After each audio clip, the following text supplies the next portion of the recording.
Quand la plupart des gens entendent le mot « luxe », ils imaginent des voitures de sport rutilantes, des cuisines en marbre ou des soirées sur les toits de Paris.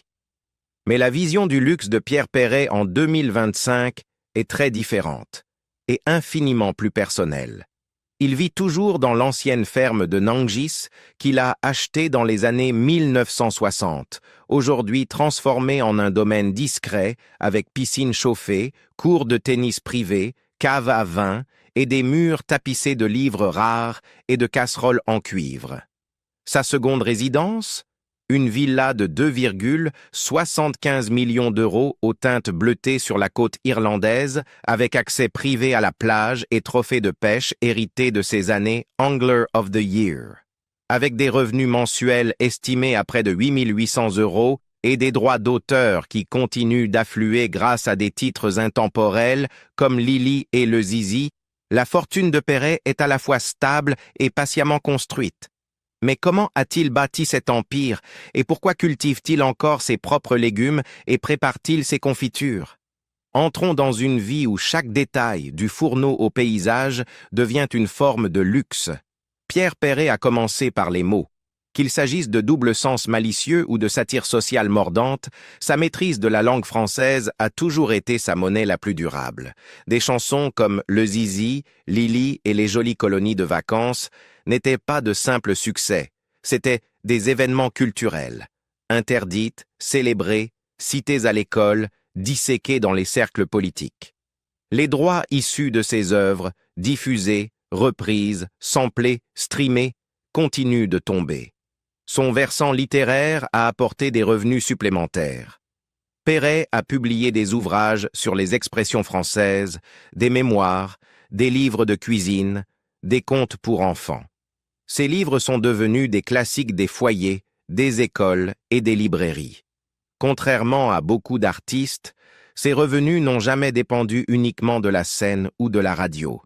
Il a diversifié très tôt, à une époque où la plupart des chanteurs signaient encore de mauvais contrats. En 2025, les revenus de Pierre Perret gravitent toujours autour de 8 000 euros par mois, provenant des droits d'auteur, des ventes de livres, du streaming, de conférences publiques et de réinvestissements prudents. Au fil des années, des estimations conservatrices situent sa fortune totale dans le bas des millions.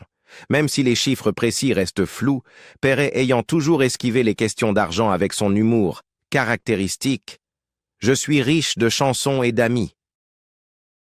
S'il existe un cœur à la fortune de Pierre Perret, il bat à Nangis, en Seine-et-Marne, plus précisément dans une propriété devenue profondément personnelle et hautement valorisée au fil de plus de 6 décennies.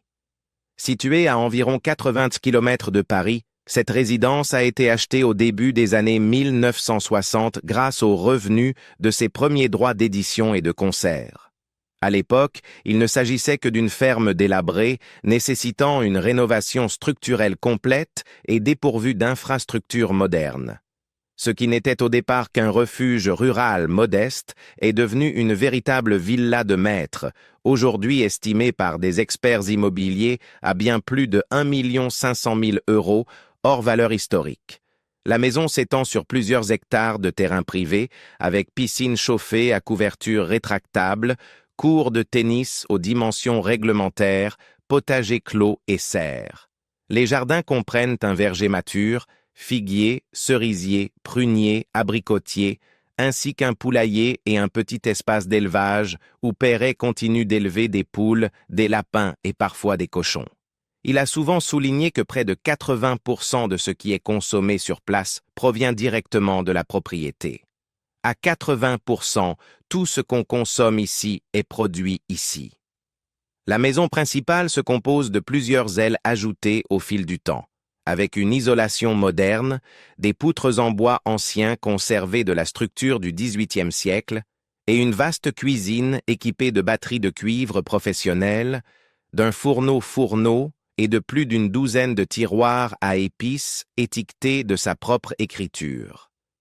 Le bureau et la bibliothèque de Perret occupent un étage entier, abritant des milliers de livres rares et anciens, des éditions originales de poésie et des manuscrits de chansons.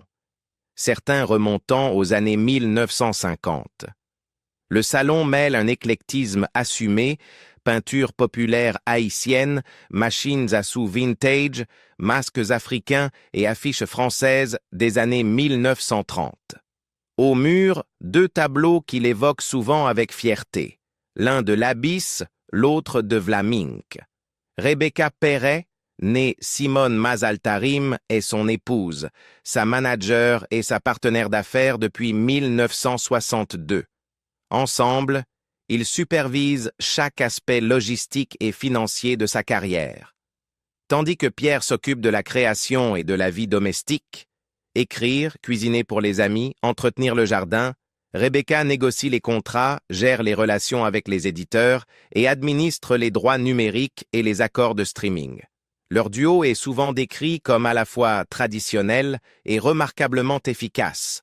Un créatif guidé par l'intuition, associé à une gestionnaire attachée à la rigueur et à la structure. Nombre des œuvres les plus emblématiques de Perret ont été composées dans ce cadre, notamment Lily, le Zizi et la cage aux oiseaux. Son studio privé, installé dans une extension paisible donnant sur le verger, est traité acoustiquement et équipé d'un piano à queue, de microphones et de magnétophones à bande des années 1970 qu'il utilise encore pour ses maquettes analogiques. Le studio sert aussi à l'enregistrement de livres audio et de voix off. Au quotidien, la propriété comprend une cave à vin intérieure aménagée dans une ancienne chambre d'élevage contenant plus de 1000 bouteilles, dont de nombreux grands crus classés. Sa collection personnelle compte notamment un château mouton Rothschild, 1945 et plusieurs millésimes de Bourgogne d'avant 1970. La cave est climatisée et a été rénovée en 1998 pour intégrer une petite salle de dégustation aux murs de pierre et à l'éclairage modulable. Sa salle de billard est équipée d'une table française de caramboles au tapis bleu, de fauteuils en cuir vintage et d'un bar garni d'armagnac et de vieilles liqueurs, dont des infusions maison élaborées à partir d'herbes de son jardin. L'aile réservée aux invités est régulièrement utilisée pour des réunions familiales et des week-ends intimistes avec de vieux amis, dont beaucoup ne viennent pas du monde du spectacle, mais de son enfance à Castelsarrasin, ou de collaborations de longue date dans l'éducation et l'édition. En 2025, la propriété n'est inscrite sur aucun registre commercial, confirmant qu'elle est restée entièrement résidentielle et privée. Aucun contrat de location, aucun événement à but lucratif, aucune visite organisée. Le domaine est entretenu par une petite équipe locale, 3 jardiniers, un gardien à temps partiel et une cuisinière qui intervient lors des grandes réunions. Malgré sa notoriété et son confort financier, Pierre Perret n'a jamais envisagé de s'installer à Paris, sur la Côte d'Azur ou à l'étranger de façon permanente. Nangis demeure son centre de gravité émotionnelle et logistique. « Je n'ai pas de voisins, et c'est précieux », a-t-il confié à France Bleu. « J'ai une forêt, un étang, mes coins à champignons, mon petit paradis est chez moi. » Pour lui, le luxe ne se définit pas par l'exposition publique, mais par la maîtrise privée, de la terre, des saisons et de son propre rythme. Loin des projecteurs parisiens et des paysages familiers de la Seine-et-Marne, se trouve un autre pilier de la fortune et du mode de vie de Pierre Perret. Blue Salmon House, sa propriété côtière située à Ballyconneely, dans le Connemara, comté de Galway, en Irlande. Acquise au début des années 1980, à une époque où peu de célébrités françaises envisageaient l'Irlande comme résidence secondaire. La maison reflète une vision à long terme fondée sur la solitude, la nature et une élégance discrète. Au moment de l'achat, la construction d'origine était un simple cottage en bord de mer, implanté sur un peu moins de 2 acres de terrain privé, avec façade directe sur la baie de Manin. Perret a fait démolir le bâtiment initial au début des années 2000 et a achevé en 2005 une reconstruction complète, donnant naissance à une demeure d'architecte haut de gamme, désormais connue sous le nom de Blue Salmon House. Mise en vente en 2025, avec un prix affiché de 2,75 millions d'euros, La maison développe environ 464 mètres carrés répartis sur 2 niveaux principaux, reliés par un escalier en colimaçon sur mesure en acier galvanisé. L'agencement comprend 5 vastes chambres, chacune déclinée autour de nuances de bleu et de thèmes aquatiques, ainsi que 7 salles de bain ornées de carrelages italiens importés et de mosaïques personnalisées à motifs marins. La suite parentale, située à l'étage, dispose de baies vitrées, offrant une vue panoramique à 180 degrés sur la baie, d'un balcon privé, d'un double dressing et d'une baignoire îlot, orientée face à la mer. La maison est conçue pour tirer pleinement parti de son orientation côtière. L'espace de vie principal adopte un plan ouvert réunissant une cuisine ultramoderne, une salle à manger dotée d'une table de 12 couverts en chêne irlandais recyclé et un salon équipé d'une table de billard française au tapis bleu, clin d'œil à l'amour de Perret pour les jeux classiques et l'esthétique rétro. On y trouve également un salon de lecture avec vue panoramique, un espace de dégustation de vin et une salle de cinéma privée à gradins avec son Dolby Surround. À l'extérieur, une terrasse protégée par des garde-corps en verre, dotée d'un sol chauffant pour les soirées fraîches, côtoie un foyer en pierre et un accès direct à une bande privée de plage de corail blanc, légalement protégée jusqu'à la limite des hautes eaux. Les terrains, environ 1,75 acres, ont volontairement été laissés dans un état semi-sauvage afin de préserver l'intégrité écologique du site, avec murets en pierre naturelle, végétation indigène et vue dégagée sur l'océan Atlantique.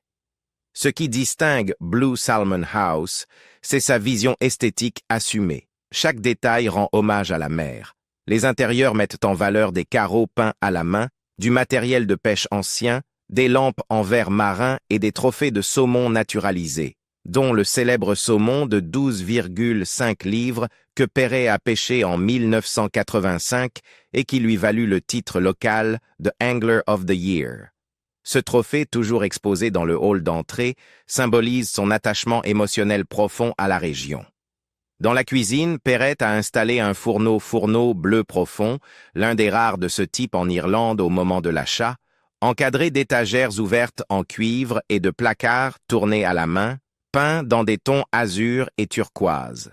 L'espace est entièrement équipé pour une cuisine gastronomique, une nécessité personnelle pour Perret, qui continuerait à y préparer des plats de fruits de mer locaux ainsi que des conserves à base de mûres sauvages et d'herbes irlandaises.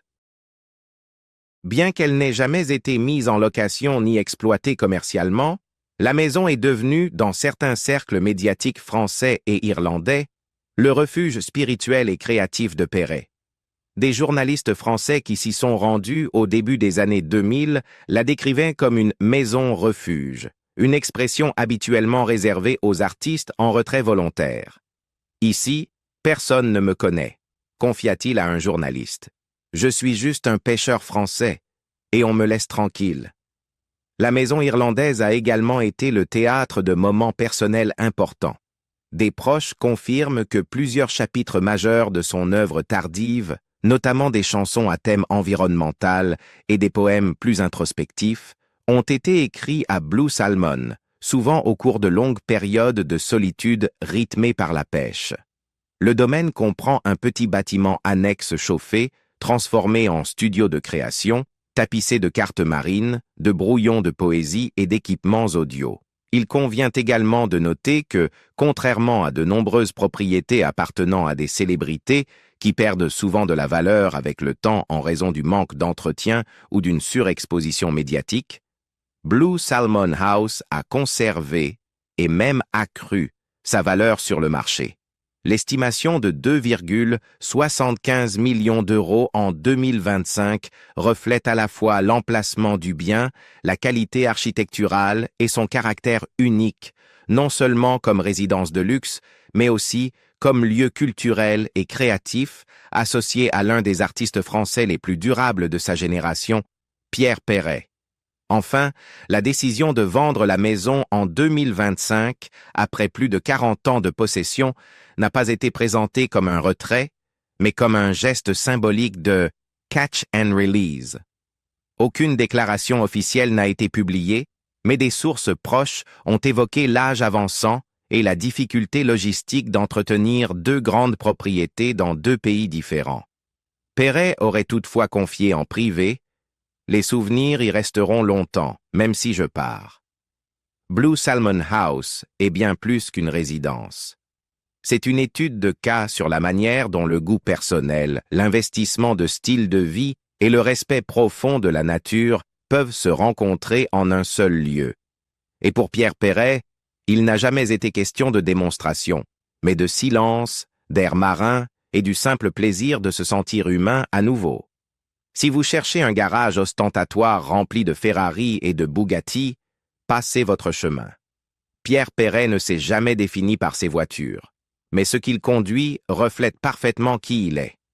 Ces dernières années, on l'a vu au volant d'un SUV hybride soigneusement entretenu, privilégiant le confort, l'espace et la conscience écologique au tape à l'œil. Une Citroën ancienne, restaurée avec soin, ferait également partie de sa collection, clin d'œil à des temps plus simples et à la beauté mécanique d'autrefois. Pour Pierre Perret, le luxe se niche dans le rythme des rituels quotidiens, en particulier dans la cuisine. Gastronome passionné depuis toujours, il cuisine presque tout à partir de produits issus de son propre jardin et de son verger. Tomates maison pour la ratatouille, figues pour les confitures, cerises pour le clafoutis.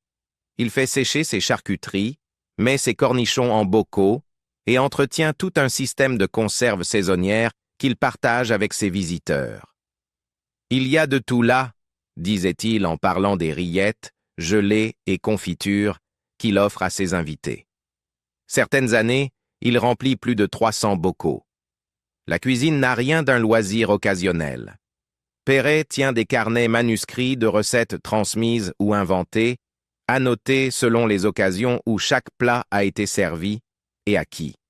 Il utilise encore une machine à pâte des années 1970, des couteaux japonais offerts par un ami et des dizaines de casseroles en cuivre accumulées au fil des décennies, chacune régulièrement astiquée, chacune chargée d'une histoire. Sa cave à vin est tout aussi méticuleuse, organisée non pas par valeur marchande, mais par souvenir. Bourgogne pour la saison des champignons, Armagnac pour les nuits d'écriture et vin de partage, mis de côté pour les amis de longue date qui passent par Nangis. L'espace de détente attenant reflète le même esprit. Une table française de billard de carambole, réalisée sur mesure, au tapis bleu roi, est l'endroit où il se détend avec ses proches. Pas de télévision, pas de technologie. Juste la conversation, la poésie, les rires et parfois le silence. Ses étagères regorgent de livres rares, de recueils de chansons épuisés et d'anciens ouvrages culinaires. Il les lit comme d'autres admirent des montres ou des tableaux, avec respect. Pour Perret, ce sont là les véritables trésors. Perret n'est pas seulement un rêveur, c'est aussi un stratège.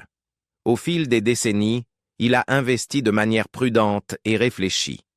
Plusieurs biens immobiliers en France, des participations dans l'édition et des catalogues musicaux, ainsi que des partenariats dans l'écotourisme et des restaurants locaux.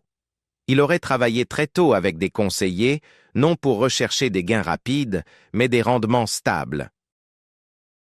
Ses revenus sont restés étonnamment constants, même durant les annulations liées au Covid. Lorsque les salles de concert ont fermé, il s'est tourné vers la billetterie en ligne et le streaming, générant plusieurs milliers d'euros par mois grâce à des concerts numériques et des lectures littéraires. Il s'est adapté plus vite que bien des artistes plus jeunes. Ses outils, tableaux de bord modernes, suivi en ligne des droits d'auteur, campagne par courriel, et une gestion multi-revenus digne d'un comité d'entreprise culturelle. Il en attribue une part essentielle à Rebecca, son épouse, sa partenaire professionnelle, son égale. Simone s'occupe de mes contrats, de mes galas, de toute mon intendance, a-t-il confié un jour. Leur clairvoyance commune leur a permis de ne jamais courir après l'argent. Il est venu à eux parce qu'ils l'avaient anticipé, lentement, patiemment, avec constance. Derrière cette réussite se cache le deuil. En 1995, Pierre et Rebecca ont perdu leur fille Julie, à seulement 32 ans. Il en parle rarement en public. Et lorsqu'il le fait, la douleur est toujours vive. La maison de Nangis est devenue leur sanctuaire, un lieu pour pleurer en silence, entouré de chants et de photos familiales. Certaines pièces n'ont pas changé depuis. Une petite collection de chaises d'enfants, un dessin, une boîte de souvenirs conservée intacte. Ici, le luxe inclut le droit de faire son deuil en paix. Sa relation avec ses petits-enfants est compliquée. Il ne donne pas de nouvelles. Je ne sais même pas si j'ai des arrière-petits-enfants, confiait-il en 2023. Ce silence-là le blesse plus profondément que n'importe quelle critique. Malgré tout, il demeure généreux. Les visiteurs de Nangis ne repartent jamais les mains vides. Rillettes, confitures, légumes du jardin, bouteilles de vin. On a beaucoup de copains qui parfois ne peuvent pas toujours s'offrir ça. Eh bien, ils repartent avec les bras chargés. Cela aussi, c'est une forme de luxe, la capacité de donner sans rien attendre en retour. En 2025, Pierre Perret n'est pas à la retraite. Il ne ralentit pas. Il prépare un nouveau livre, enregistre de nouvelles chansons et planifie des sorties à l'occasion de ses 70 ans de carrière. Il ne se produit peut-être plus sur scène, mais l'encre continue de couler. « Je me tairai quand je deviendrai trop ramollo », a-t-il lancé à Soir Mag. « Je vous promets d'écrire encore des choses qui vont en décoiffer certains. » Son bureau d'écriture, dissimulé derrière une bibliothèque à Nangis, est le point de départ de ce nouveau chapitre. On évoque un autre livre de cuisine, peut-être même une série pour enfants. L'homme qui craignait autrefois de ne pas être retenu par l'histoire a désormais vu plus de 30 écoles porter son nom à travers la France. Il vit entouré d'animaux, poules, lapins, agneaux. Il entretient son verger, il pêche, il écrit, il cuisine, il lit, il rit avec Rebecca. Que désirer de plus? À 91 ans, Pierre Perret ne se contente pas de posséder une fortune. Il en incarne une version presque disparue. Son luxe n'est pas celui de l'excès, mais du sens. Une cuisine faite pour partager, un jardin qui nourrit, une cave à vin qui se souvient, une maison qui respire. De la ferme restaurée de Nangis à la sérénité bleutée du Connemara, tout ce qu'il possède raconte une histoire, non pas de célébrité, mais de cohérence et de but. Et vous, qu'appelez-vous le vrai luxe, la paix, l'espace, le temps, le goût? Dites-le nous en commentaire. Et si l'univers de Pierre Perret vous a inspiré, n'oubliez pas de liker, partager et transmettre, car les vies les plus silencieuses sont parfois celles qui méritent le plus d'être entendues.